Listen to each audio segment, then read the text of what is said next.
মায়েদেরকে বলি, সোনামণি মায়েরা আমার, বই পড়ো, সময় বের করে বই পড়ো।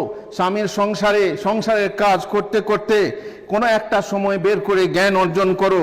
বই পড়ার বিকল্প কিছু নেই।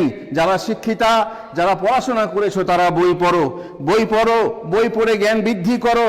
আল কোরআনের প্রথম অবতীর্ণ আয়াত শুনলে নির্দেশ হচ্ছে পড়ো।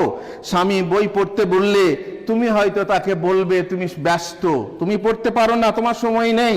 রাঁধার পরে খাওয়ার পরে রাঁধা, 22 বছর এক চাকাতে তোমার সাথে বাঁধা। রাঁধতে একটু দেরি হলে বলবে খাবার কই, তার উপরে তুমি আমায় পড়তে বলো বই। আমি কখন বই পড়ার সময় পাবো? তুমি তো আমার সব সময় কাজে ব্যস্ত রেখেছো। তবুও তোমাকে সময় খুঁজে নিতে হবে। তুমি হয়তো ওজোর দিয়ে বই পড়তে চাইছো না, স্বামী তোমাকে বলছে, তোমার অজুহাত শুনে আফসোস করে তোমাকে হয়তো বলবে তোমার লাগি আমার মন কাঁদে। স্বামী তোমাকে হয়তো আফসোস করে বলবে তোমার লাগি আমার মন কাঁদে, তোমার মতো আলো করা চাঁদে। যদি এ কথা বলে তবে বলি, যারা রাঁধে তারাও চুল বাঁধে। চুল বাঁধা, শুধু চুল বাঁধতে গেলে শুধু রান্না বাদ দিতে হবে তা নয়। যারা বই পড়ে তারা রেঁধেও বই পড়তে পারে, সংসারের কাজ করেও বই পড়তে পারে। পাড়া প্রতিবেশীকে যদি জিজ্ঞাসা করি, হাঁকু মেয়েটা কি সত্যিই ব্যস্ত? পাড়া প্রতিবেশী লোকে কি বলবে জানেন? পাড়া প্রতিবেশী লোকে মেয়েরা বলবে, ওর আবার অবসর কোথা, সময় নষ্ট করে অযথা, না রাঁধলেও সোহাগী বিবি, সাথের সাথী নেট আর টিভি। সাথের সাথী তোমার নেট আর টিভি, তোমার সময় থাকবে কোত্থেকে?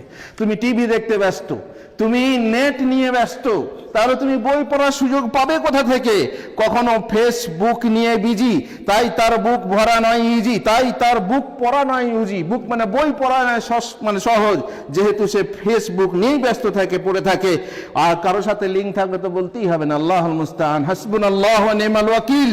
অবশ্য আড্ডা জমাতে হেভি, এই তুমি যে মহিলা, আড্ডা জমাতে হেভি, সাথে মিলি লিলি আর বেবি। হয়তো তোমার পড়ার সময় নেই, খবরদার এই অজুহাত করো না। বই পড়ার জন্য একটা সামান্য সময় বেছে নাও। সেই সময়ে মাগরিবের পর কি আসরের পর কি এশার পর একটা সময় বের করো, কমসে কম আধ ঘন্টা একটা বই পড়ো। তোমার বাড়িতে ছোট্ট একটা লাইব্রেরি থাকা দরকার, সেখানে সেই বইগুলো থাকবে, যে বইগুলো তোমার জন্য উপকারী, সেই বই তুমি পড়বে এবং পড়তে থাকবে। পড়াশোনার বিকল্প কিছুই নেই, আমরণ পড়তে থাকো, তালেবে ইলম করতে থাকো।